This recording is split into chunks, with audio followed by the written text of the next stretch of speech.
to Resonance, podcast by Quetzal and I, where we talk about bass, effects, and live things. I made a purchase. I'm super excited about it. Those of you that know, I am a fan of S. Martin custom basses, and I own two. My Concert 32, which is a hollow body bass, and it's 32-inch scale, 17 millimeter string spacing. It's in brown, right? It's a beautiful piece of craftsmanship, and love it. Sounds great. Super lightweight, 7.5 pounds, and I could literally just lug that thing anywhere and be fine with it for any sort of gig, any sort of reason.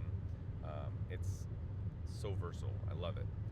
But I also have my new Freedom 33 bass, which is a 33-inch scale bass, 17.5 millimeter string spacing, but also weighs 7.5 pounds. 7.6 to be a little more exact, but it's amazing, and it sounds different but equally versatile, and it just has a little bit more of an aggressive look live, or at least on a live stage. The cover band, slightly longer, the flame maple neck with the white blocks, it stands out a little bit more. Not to mention the green finish right on the body is amazing. It can look dark in certain situations where the lighting is not great or heavy, but as soon as you get some lights on the scene, it definitely pops, right? There's a shimmer to the green finish that it looks so cool. So anyway, green's my favorite color, and I have those two beautiful S. Martin custom basses. I've always had to choose between taking one or the other, and no, taking both in two different gig bags it's not going to be ideal. And because they are headless, both of them, and because they are short, medium to short scale basses, they do fit in a guitar case. And so I've been using, which I still love this case. This case is going to stay forever. I have the Mono Classic semi-hollow. No, it's not a classic. Is it classic? No, it's the Vertigo. Excuse me. It's the Mono Vertigo semi-hollow body. I can't talk. The Mono semi-hollow body Vertigo case. I'm trying to pick the words out of my brain. Still waking up, doing the morning commute, going to work. Anyway, it's a great case, and a regular guitar case would not fit my Concert 32 hollow body bass. So this one, it fits it great. There is maybe about 4 inches of space above the headstock, or where my headstock would be if I didn't have a headless bass. But it's perfect to roll up your bass strap and just tuck it in right there, right above the top of the case. So I like that. I really have fallen in love with that feature, although maybe it's not meant for that initially by the makers, or the creators, right? Mono creators.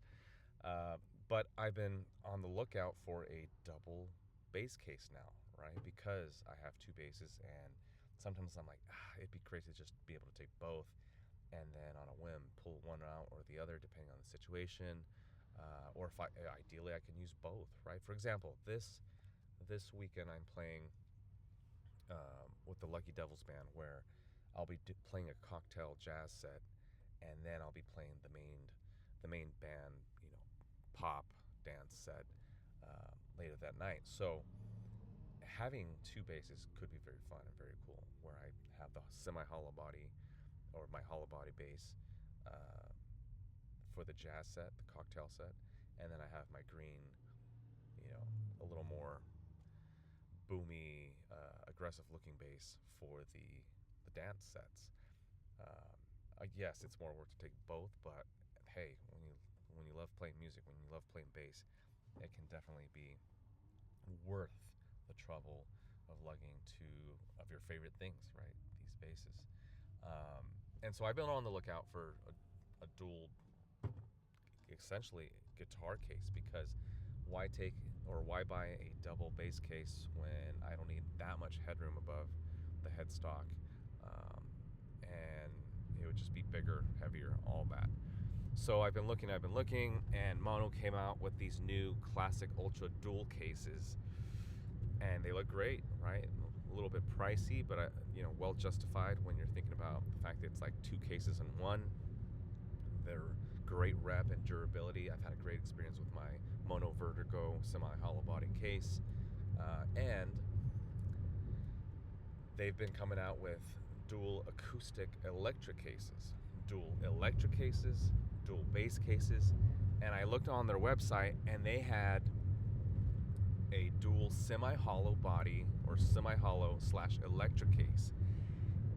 And I was like, that's it. That's the one. That's what I need. That will fit both my basses. I'm super excited. I need this. I want this. At $459.99. Yeah, it's not cheap. So you're looking at roughly a $500 case. But the downside, more than anything, was it wasn't available for purchase, right? It was one of those things where like click if you're interested kind of thing. And because I guess it's more of a, not as popular or common situation for somebody to put both of those kind of instruments together. I don't know, or maybe because it's been unprecedented. I don't know that Mono has done this before. Maybe it was kind of like they were putting a feeler out there to see, hey, is this worth manufacturing on a grand scale? Do we mass produce this? What do we do? So I filled out the information,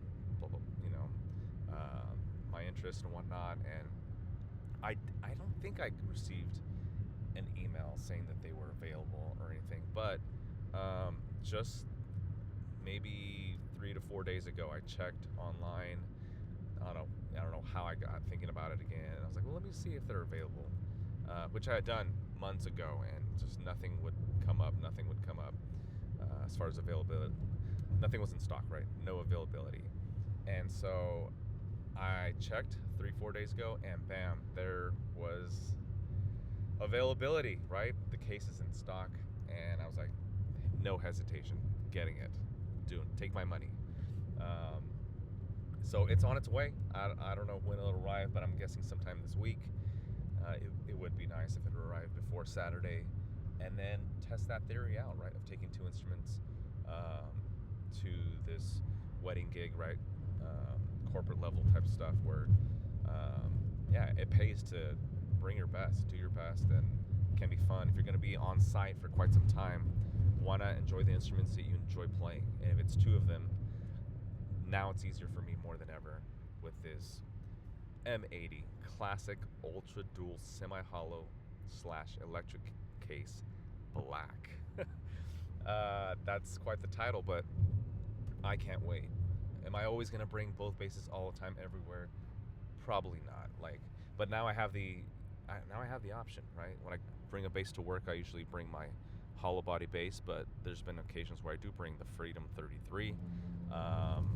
But yeah, now I have that option.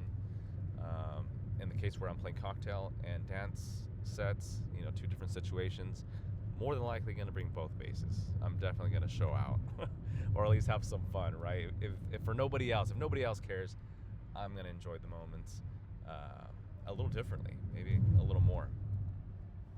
All right, what else can I talk about? Mar Adentro, album 22. Album 22 is coming out September 1st. Mar Adentro, September 1st. Be ready. That's album 22. I had a great time recording this. I'm not going to spill too many beans, and I'll go through the actual album exclusively on a different podcast. But I did try some different recording methods. Still through the Zoom R4, but as far as like drum tracks being thrown through my pedal board, definitely tried that out. Really enjoyed it. I've done it before, but this time it was a little different with some of the filtering that I use, in particular with the Autobit Junior by Maris. So once that track or that album is released, I will definitely showcase it, kind of talk about it, and just all the fun I had in that whole process. I played a gig on Saturday, and guess what? I debuted my Modular Board number 3. Mod board number 3, or MB3. I like to nerd out with these acronyms and abbreviations, and just the concept in general of modular is amazing to me, right? The fact that one main brain can still be the center of it all, but there's different situations where a second board or a modular board coupled with it can change the experience for the better, right? Whether it's in the studio or in live use. When you want to go big, you want to go medium, you want to go small. And so modular board number 3 is made up of the JHS color box. It's also made up of the HX1, the Aguilar optimizer, and the the Jackson Audio Bloom V2. That is the top layer. Underneath I have a Sonic Cake patch bay, which I'm using 3 of those 4 input outputs. So very, very ideal for tightening things up, how to coupling the boards together, and yeah, powered by Chox, using the C4 or the Chox 4, funneling it underneath my main brain board, where I do have a DC7 by Chox as well.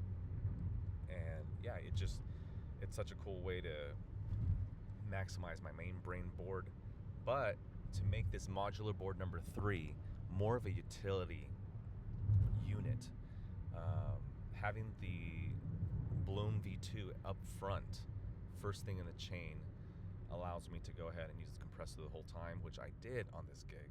And I've never been an always on compressor kind of guy. For live situations, I found I really like it, but not by itself. I feel like the JHS color box at the end makes or breaks that Bloom compressor for me. And yes, there's different settings or different types of compressors in it, different color codes for them. But and if you're interested, I am using the purple one. I forget which particular compressor or setting or title it's called, but I'm using the purple one, running volume at 12 o'clock, dry at 12 o'clock, and the compressor mix like 10, 11, I want to say around there. So just dial back a little bit. Not quite even with everything else. But anyway, coupled with the JHS color box at the end, I think it sounds great. Without the color box, maybe I would have to do more EQ on my amp and or bass. And again, even just the color box without the compressor, it's a big, wide sound. This bass, this Freedom 33, it's great, but it's a little woolly, right? It might be just a little too much, a little too wide, not punchy enough in a more, I don't want to say compressed, right? Because it is a compressor, but in a more concise way where you can identify the body of the bass a little more exclusively, rather than, man, it's a wash of sound that, where is the attack? Where is the actual bass sitting in the mix? So I have the Bloom V2 first, then I go into the Aguilar optimizer, into the HX1, back down into the patch bay, and then out to my mono light board. From the mono light board in front, the main brain, I go back into the JHS color box and out. And I used it for the DI at this gig. I used it as an always on JHS color box and always on compressor from the Bloom V2. And it sounded great. And I might sound a little biased, but my friend who's a bass player who also plays keys and sings, he said it sounded great. And he ended up jumping on bass to go ahead and play with the accordion guy a couple of corridos, right, that they asked, and I didn't know. So they broke it down as an acoustic set, and it was just him on bass and vocals, the accordion guy and vocals. And I went and sat across the stage where his keyboard was. And then he starts playing, and I'm listening to my rig and his playing, and I'm like, wow, he didn't change anything. He didn't, change the blend on the pickups, no EQ adjustment. He just played the bass as it was with my pedals on, the compressor, the color box, into the amp and out. And it sounded great. and he thought it sounded great while playing it right then and there in front of the amp. I thought it sounded great standing off into the distance. Uh, and so I think if there's ever a chance for you to assess your gear more than just through in-ears, more than just you standing in front of your own amp, yeah, take a not step back, but move away from the rig and see what reaches your ear off 20 feet away. Who knows how many feet that really was, but 20 feet away or so, somewhere where you're not immediately close to your amp, maybe the other side of the stage, maybe across the room, I don't know. So you can really get a full picture of what your rig sounds like in the, with a band or by itself.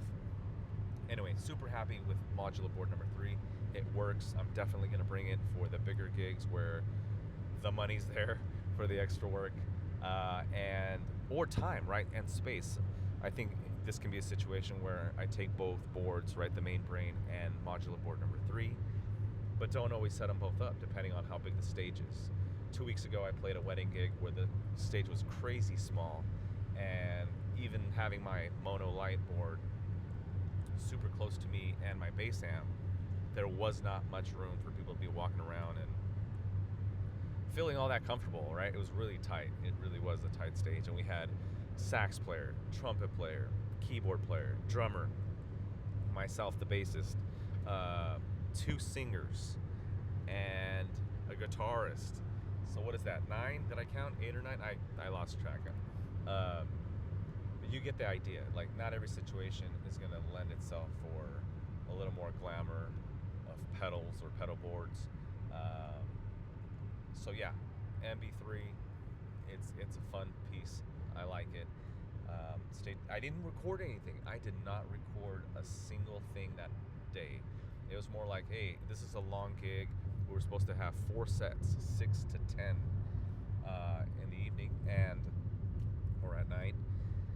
And I was like, yeah, I'm just gonna be here enjoying the moment with the bass, my friends, my guys, and I didn't set up my phone like I usually would. That being said, my phone probably would have died because we ended up playing the first set, had like about an hour and a half break. So things were a lot slower than we anticipated, and so we played like another set, and then before we knew it, it was 10 o'clock, but we were only 2.5 sets done. They requested another hour, and so we played another hour, and then they wanted another hour after that. But the funny thing is that even after we were done technically at 10 o'clock, right, with our 2.5 sets that we had gotten through, the sheriffs were already like ready to shut it all down, right? Either neighbors complained or something. Even though it was in the countryside, I think they were just ready to, kill the party and call it a night for everyone. But we ended up just turning off the main speakers and just running the monitors. We dialed our sounds back, and we were able to play another hour and a half. And so we got, obviously compensated for that extra hour and a half. So even though it was a long night, it was a great time. The venue, it was a private residence. It was 40 minutes from my house. Ended like at 12-ish. I can't remember. And then by the time I got home, it was already like 1. By the time I got into bed, it was like 1:15, and then I had to get up 7:30, get going for church service, right, gig in the morning, and then, right, to get my family ready to go. I take my kids with me while my wife works on Sundays usually, so it was quite the weekend, right? But super excited to have the Modular Board number 3 active and working well and being worth it, right? Ultimately, you don't want things just to work and exist. You want them to be functional and fun. Functional and fun. Wow. Maybe that should be a separate podcast title or channel. Functional and fun. What does that encompass, or what does that have to do with pedals and music or gear and or even just lifestyle choices, right? Yeah, I felt great even though it was a late night. I was wired and got home safe and yeah, I had a little bit of a heavy head the next morning, but yeah, I got through it just fine. This upcoming weekend will be crazy because the gig is 4.5 hours away. So even though it's a wedding, it's corporate level type stuff, it's paying well, cocktail hour, dance band sets. It's gonna be a long day. I'm leaving like at 10 in the morning or so. Um, yeah, pray for your boy. It's gonna be a great time. I will more than likely take Modular Board number 3 along with my Mono Light board. Will I take 2 basses? We'll see if that dual semi-hollow electric case comes in by Mono. Stay tuned. Have a good one.